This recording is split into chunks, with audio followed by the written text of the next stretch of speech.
بسم اللہ الرحمن الرحیم الحمد للہ وسلام علی عبادہ الذین اصطفیٰ۔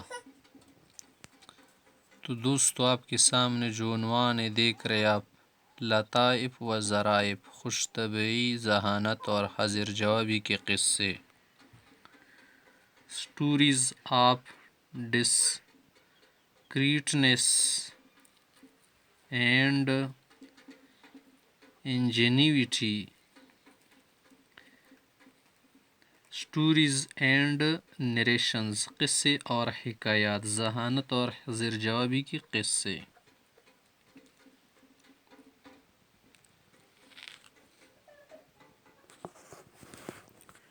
تو دوستو، اردو ادب جو ہے نا، اردو ادب میں بھی طنز مزاح وغیرہ اور اس کے علاوہ خوش طبعی کی باتیں، لطائف وغیرہ کا جو سرمایہ ہے نا، وہ بھی ہمیں ملتا ہے۔ ادب ہماری زندگی کا ایک آئینہ ہے اور اس میں خوشی اور غم دونوں کے اثرات منعکس ہوتے ہیں۔ اور یہ جو ادب میں طنز و مزاح ہے نا، یہ آج کی بات نہیں ہے، بلکہ آج سے تقریباً 2500 سال پہلے ارسطو کی جو تحریریں ہیں نا، ان میں بھی ہمیں اس کا تذکرہ ملتا ہے۔ اس کے علاوہ اردو ادب میں ابتدا سے طنز و مزاح سے متعلق شعری اور نثری تحریریں بھی موجود ملتی ہیں، اور ان کے فنکاروں میں بہت سارے لوگ مشہور ہیں۔ اور اس کے علاوہ یہ جو طنز و مزاح ہے نا، یہ خوشگوار ماحول انسان کے لیے فراہم کرتے، اور جو کیا ہوتا ہے، خاموشی سے طاری ہوتی ہے نا، وہ ختم ہو جاتی ہے۔ اور انسان کی سرشت میں، فطرت میں یہ بات رکھی گئی ہے نا کہ وہ لطیفہ گوئی، بذل سنجی، حاضر جوابی، طنز و مزاح اور اسی طرح سے ذکاوت و فطانت، ذہانت کے جو اثرات ہیں نا، ان میں پائے جاتے ہیں۔ خدا کے جو عظیم پیغمبر دنیا میں آئے تھے، اس کے علاوہ سنجیدہ انسان، عظیم دانشور، دانشمند، سیاستدان اور بڑے بڑے سائنسدان، ان میں بھی یہ خوبیاں بدرجہ اکمل پائی جاتی ہیں۔ تو یہ جو خوش طبعی ہے نا اور مزاح ہے، یہ کیا ہے؟ زندگی اور زنددلی کی علامت ہے۔ لیکن اس میں ایک شرط ہے نا کہ خوش طبعی اور مزاح جو ہے نا،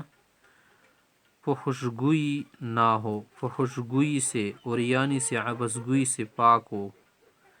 اور جب آدمی کیا کرے، واقعاتی مزاح کرے نا، تو اس سے انسان کی جو طبیعت ہے وہ کیا ہو جاتی ہے؟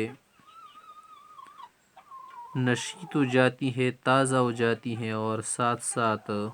انسان جو ہے نا تازہ دم ہو جاتا ہے۔ تو مزاح، خوش طبعی اور کیا کرنا، بذل سنجی وغیرہ، یہ سب چیزیں بشاشت انبساط طبیعت کے لیے ہیں۔ اور یہ خوش طبعی مزاح، یہ افادے اور استفادے کا ایک مؤثر ترین ذریعہ ہے، وسیلہ ہے۔ جب ایک آدمی چاہے نا کہ میں دوسروں کو فائدہ پہنچاؤں، افادہ کروں، دوسروں سے فائدہ حاصل کروں، استفادہ کروں، تو اس کے لیے مزاح، خوش طبعی لوگ کرتے رہتے ہیں، تاکہ دو اجنبی طبیعت ایک دوسرے سے قریب ہو کے پوری طرح سے آشنا ہو جائے اور فائدہ حاصل کر یا دے۔ اور یہ یاد رکھنا چاہیے نا کہ یہ خوش طبعی اور یہ مزاح جو ہے نا بہترین چیزیں ہیں۔ اگر ایک آدمی ضرورت سے زیادہ سنجیدہ رہے گا، یا مغرور جیسے بنے گا، یا بناوٹی وقار اختیار کرے گا نا، تو اس آدمی فائدے سے بھی محروم رہتے اور دوسرے بھی اس سے فائدہ حاصل نہیں کر سکتے، کیونکہ افادہ استفادہ یہ بھی باہمی ربط پر کیا ہے؟ موقوف ہے۔ اور انبیاء کرام علیہم السلام تو دنیا کی عظیم ہستیت ہے۔ یہ حضرات جو نا روب اور ہیبت کی کیا تھے؟ بہت زیادہ حامل تھے۔ اگر یہ خوش طبعی نہ فرماتے نا، مزاح نہ فرماتے، تو دوسروں کو سوال کرنے کی جرأت ہی نہیں ہو سکتی نا۔ لیکن ایسا نہیں ہے، بلکہ انہوں نے مزاح خوش طبعی وغیرہ سے بھی کام لیا ہے، کیونکہ خوش طبعی یہ جو ہے نہ صرف یہ نہیں کہ تفریح نفسی ہے، نفسانی ہے کہ ہم صرف کیا کرتے اپنے جذبات کو آرام پہنچاتے، بلکہ یہ تہذیب روحانی بھی ہے، اس سے تنشیط اذہان کا پیدا ہوتا ہے، ذہن فریش ہو جاتا ہے اور تفریح عقل ہو جاتی ہے، عقل جو ہے فریش ہو جاتی ہے۔ ورنہ آپ صلی اللہ علیہ وسلم تو ہمیشہ فکر مند، غمگین رہا کرتے تھے، لیکن اس کے باوجود بھی آپ علیہ الصلاۃ والسلام مزاح بھی فرمایا کرتے تھے۔ آپ علیہ الصلاۃ والسلام کے متعلق آیا ہے کہ کانا دائم الفکرۃ حزینا، فکر آخرت میں ڈوبے رہتے تھے اور غمگین رہا کرتے تھے، لیکن اس کے باوجود پیغمبر علیہ الصلاۃ والسلام نے حضرات صحابہ کے ساتھ مزاح بھی فرمایا ہے۔ یہ چیزیں آپ صلی اللہ علیہ وسلم کیا کرتے تھے، فرمایا کرتے تھے۔ تو لطائف، ظرائف، بذل سنجی وغیرہ یہ چیزیں جو ہے نا انسان کے اندر کیا کرتی ہیں، انسان کی طبیعت کو فریش کر دیتی ہے، انسان کی جو تھکاوٹ ہے، اکتاہٹ ہے نا، وہ ختم ہو جاتی ہے۔ تو مزاح خوش طبعی یہ کیا ہے، اس کو صرف ایک طبعی جذبہ بھی نہیں سمجھنا چاہیے کہ کیا ہے محض ایک طبعی جذبہ ہے، نہیں، یہ تو وہ ساتھی ظرفی کی بات بھی ہے نا، ہر آدمی ایسا کر ہی نہیں سکتا۔ پھر یہ بات بھی سمجھنی چاہیے کہ جیسے مزاح خوش طبعی وغیرہ ہم کرتے ہیں نا،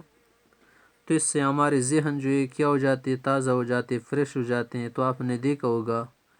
کہ ہمارے بہت ساری کیا ہے دواعی ہے، یعنی کیا ہے مقتضیات بدن کی بہت ساری ضروریات ہیں، بہت ساری چیزیں ہیں کہ جس پر ہماری زندگی کیا ہو جاتی ہے، اچھی بھی ہو جاتی ہے، خراب بھی ہو جاتی ہیں۔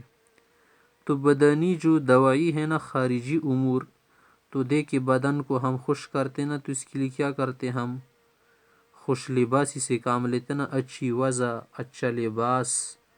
اچھا حلیہ ہم اختیار کر لیتے نا، تو آدمی خوش ہوتا ہے۔ تو خوش وضعی سے آدمی کیا ہوتا ہے، خوش ہوتا ہے، اور شریعت نے اس کی اجازت بھی دی ہے تاکہ انسان کیا رہے، اس کی جو ضروریات اور طبعی جو کیا ہے حاجتیں ہیں اور مقتضائیں ہیں، ریکوائرمنٹس سے وہ کیا ہو، پوری ہو۔ اور روحانی روحانی جو ہے اسی کچھ باتیں ہیں، اس کے لیے بھی اجازت دی گئی ہیں۔ اور اس کے علاوہ ہم آنکھوں کو کیا کرتے، کبھی کبھی خوش کرنا چاہتے نا، تو خوش منظری سے کام لیتے نا، خوش منظر ہو، کہیں پر خوبصورت جگہ ہو، وہاں ہم جاتے ہیں تو آنکھیں بھی خوش ہو جاتی، دماغ بھی، اور اس سے دل کو بھی کیا ہوتا ہے، فائدہ حاصل ہوتا ہے۔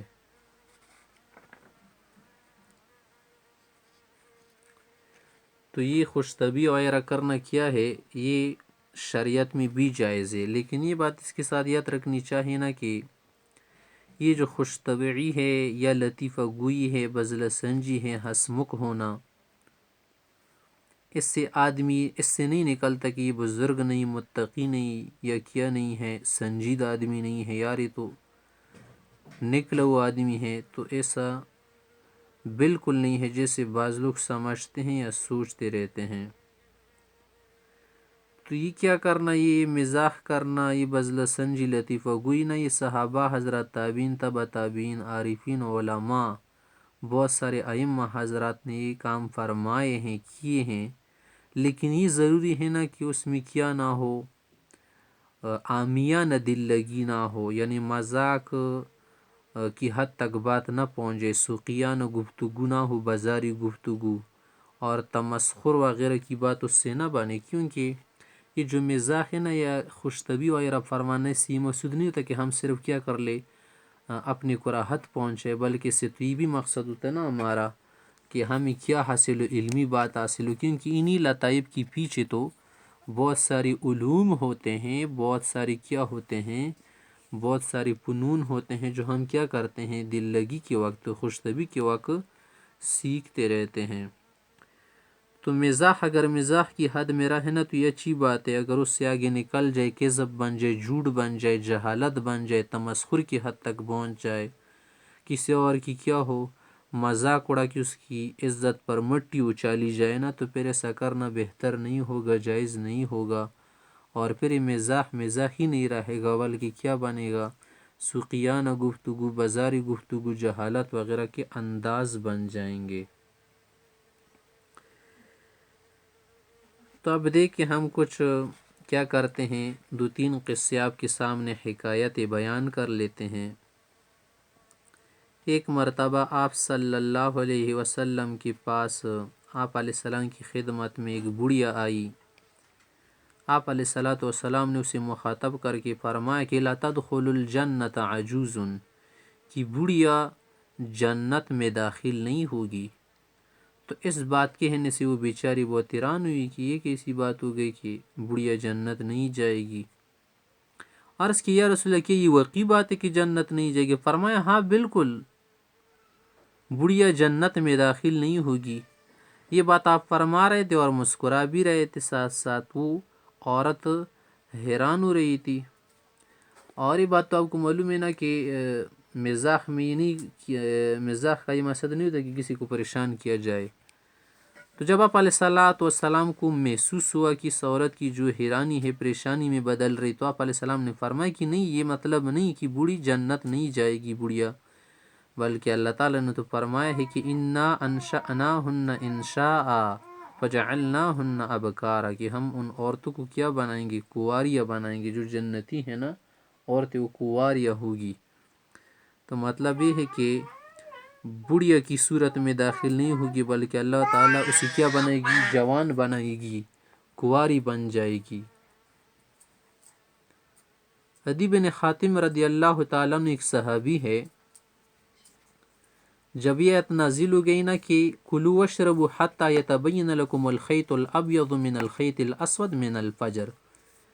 کہ جب تم لوگ کیا کرنا چاہو، سحری کا کھانا چاہو، کھانا کھانا چاہو، کچھ وغیرہ پینا چاہے نا آدمی،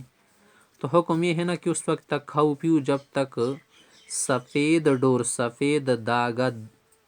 وہ جو ہے کالے داغے سے ممتاز ہو جائے، الگ ہو جائے، یعنی صبح۔ تو عدی بن حاتم نے جب اس آیات کی جو کیا ہے ظاہری وضع ہے نا الفاظ اس کو دیکھ کر، تو اس نے سمجھا کہ شاید یہاں پر جو خیط ابیض کا لفظ آیا نا، خیط اسود کی کالا داغ اور سفید داغ اٹھاؤ، تو اس نے صحیح کیا تھا، ایک کالا داغ اور ایک سفید داغ اٹھا کے تکیے کے نیچے رکھ لیا، اور اس وقت تک کھاتے رہتے تھے، پیتے رہتے تھے نا جب تک یہ ڈورے الگ طور سے نظر نہ آتے تھے۔ تو اس طرح سے تو بہت دیر ہو جاتی تھی نا، اور وہ اسی سمجھ رہے تھے کہ اس کا تو مقصد ہی یہی ہے۔ آپ علیہ السلام کو پتہ چل گیا کہ وہ اس آیت سے ظاہری معنی لے رہے، حالانکہ یہاں پر خیط ابیض، خیط اسود سے یہ معنی مراد نہیں ہے۔ خیط ابیض کا مطلب ہے دن، کیونکہ دن سفید ہوتا ہے نا، روشنی ہوتی، دھوپ ہوتی ہے، اور خیط اسود کالے داغے سے مراد کیا ہے، رات ہے، کہ جب رات سے کیا ہو جائے، دن الگ ہو جائے، ممتاز ہو جائے، کیا معنی کہ جب صبح صادق ہو جائے اس وقت تک کھانا کھا سکتے، لیکن جیسی صبح صادق قریب ہو جائے نا، تو اس وقت تم کیا کرنا، کھانا وغیرہ پینا روک دینا، کیونکہ اس سے روزہ خراب ہو جائے گا۔ تو آپ علیہ السلام کو جب پتہ چل گیا کہ ایسے ہی کر رہے، تو فرمایا کہ ان وسادتک لعریضہ، تیرا تکیہ تو بڑی لمبا چوڑا ہے، کہ اس کے نیچے کیا آ گیا، سیاہ ڈورا اور سفید ڈورا آ گیا۔ کیا مطلب، یعنی آپ ایسا کیسے سمجھ رہے کہ آپ کا تکیہ اتنا بڑا ہو گیا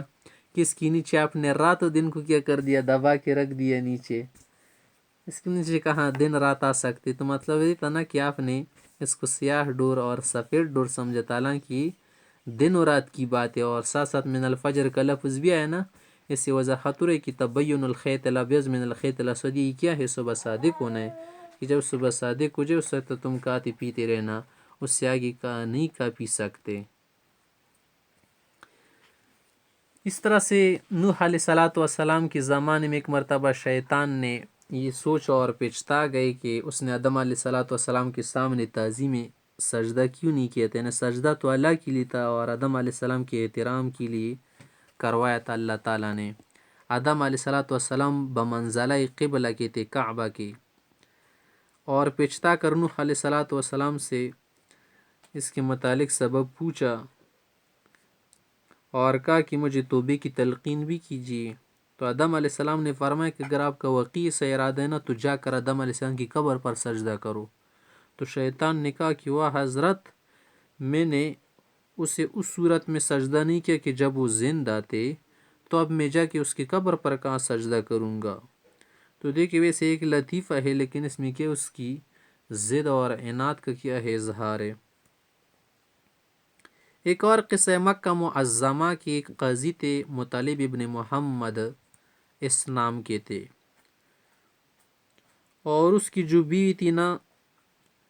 یہ اس کے 5ویں شوہر تھے، اور پہلے جو شوہر تھے نا 4 شوہر اور مر چکے تھے. قاضی صاحب جو نا 5ویں بن رہے تھے اور موت کے شکار تھے، مر رہے تھے، مرنے کی کیفیت تھی. تو جب یہ بستر مرگ پر پہنچ گئے نا، تو بیوی نے رونا دھونا شروع کر دیا اور کہنے لگی واہ بتاؤ اب میں کہاں رہوں گی، آپ کے بغیر میں زندگی کیسے گزاروں گی، میری زندگی تو برباد ہو جائے گی. تو قاضی صاحب کو پتہ چل گیا کہ یہ ویسے کیا کر رہی، خواہ مخواہ شور کر رہی اور دکھاوا کر رہی. تو قاضی صاحب کی رگ جو ہے نا قریب الموت ہونے کے باوجود پھڑکی اور فوراً جواب دیا کہ پریشان مت ہو جائے، چٹے بد نصیب کے ساتھ جو ہے نا آپ اپنی زندگی گزاریے.